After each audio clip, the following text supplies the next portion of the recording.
recently a video about looking at electronic structures and also looking at how atoms turn into ions. So first up, quick refresher about the periodic table. You are expected to know that this is obviously the symbol for a particular element.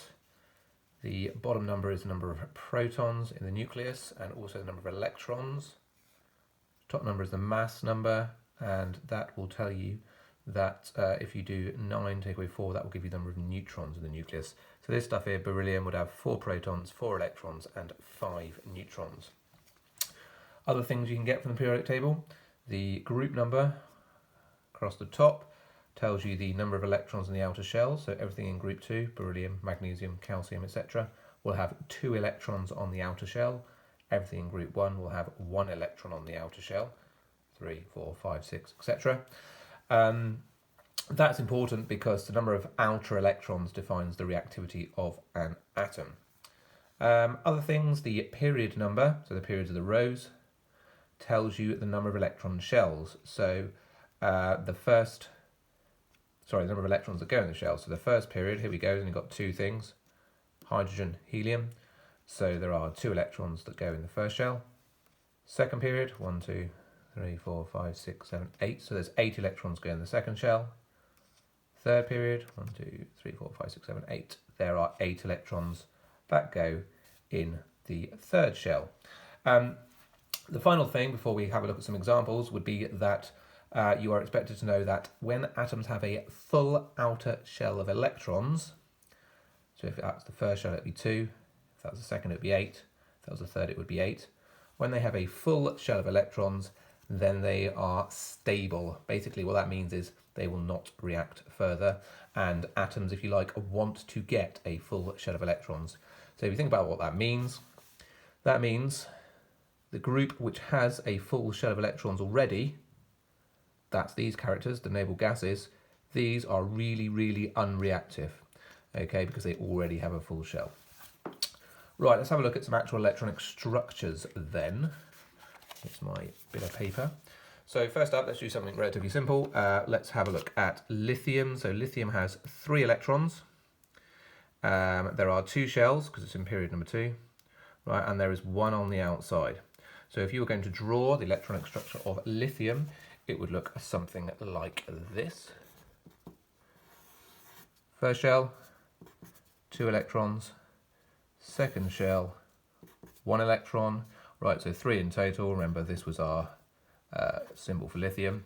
So that's a 7 and a 3.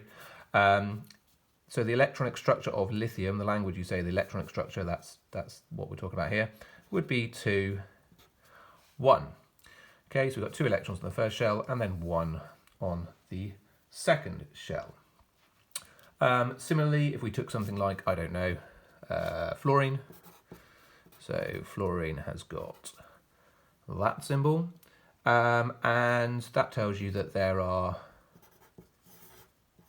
a total of 9 electrons, so 2 on the first shell, leaving 1, 2, 3, 4, 5, 6, 7 on the outside.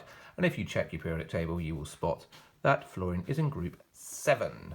So you would write that 2.7 like so. Right, so there'll be a few more of the electronic structure ones to practice in some of the questions.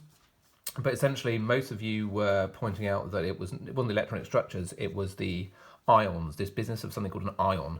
So at the moment, this would be referred to as an atom because it has, remember, 3 protons in the nucleus.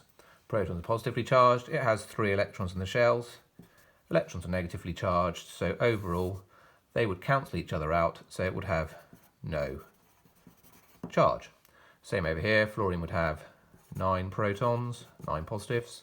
It would have 9 electrons, 9 negatives. Overall, no charge. These are atoms.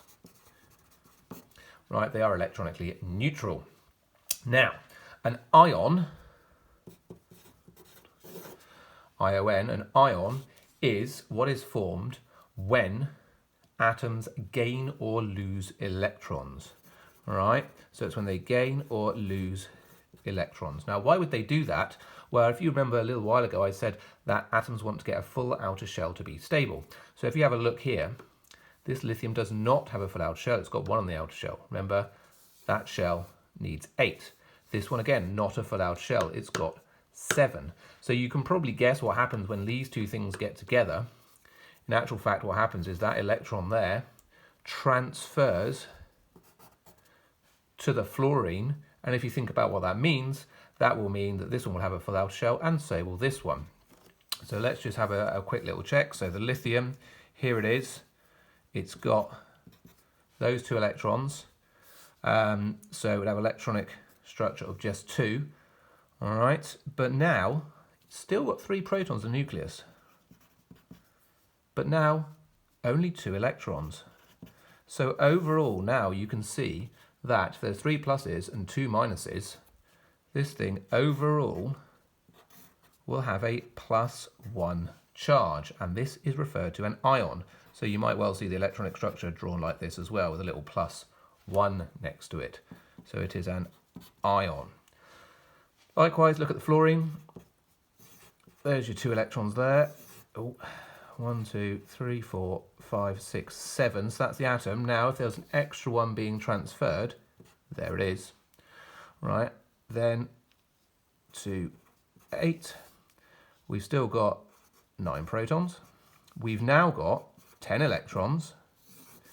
So if you've got an extra electron, that's an extra negative charge, this thing will now have a minus charge on it, like that. And that would be 2A with a minus. So this would also be referred to as an ion. It is an atom that has gained or lost electrons and now has a charge. Okay, so essentially what you need to realise is when you are drawing the electronic structure of ions, they will always have a full outer shell, because that's the whole reason they exist in the first place. All right, they always have a full outer shell, all right, because the whole reason that they're formed is so that they can form these stable things which have full outer shells. Right, okay, so that's essentially how ions work. Just another little pointer here, if I just go scooch up here a second. If you think about a little bit about periodic table, if you're in group 1, all right, then group 1, like lithium, they will all have 1 electron on the outside. So when they react, they will always lose 1. So the ion will always be +1. Group 2, it's got 2 electrons on the outside. So it will always be +2. What do I mean? Quick example, magnesium. There's some magnesium. Why did I pick magnesium? It's got too many electrons. Here we go. There's magnesium. Whoop. 2 on the outside. Here's the symbol for magnesium, by the way. There you go. Right, so magnesium has 2 on the outside, so it would lose those 2 electrons and go +2. Unsurprisingly, group 3 would be +3. Now, group 4 you tend not to talk about in terms of ions, because of course if it's got 4 electrons, does it gain 4, does it lose 4? And in actual fact, group 4 tends to do something slightly different, which we'll look at next year. But then if you go a bit further, so group 5, I don't know, something like nitrogen. So nitrogen's got 7 electrons. 1, 2, 3, 4, 5, 6, 7. Right, so that's the electronic structure of nitrogen. So 5 on the outside, it would need 3 more. Right, so when it's gained those 3, 1, 2, 3, it's now got 3 extra negative charges. So it would have a -3 charge. Likewise, anything in group 6 would be -2. And anything in group 7, just like our fluorine over here with our 7 on the outside, would be -1. You'll notice I haven't got group 0 on here either, but that's because they've already got a full outer shell as well. So actually you can look straight away at a periodic table, find out what group something's in, and you will know straight away what charge ion it will form.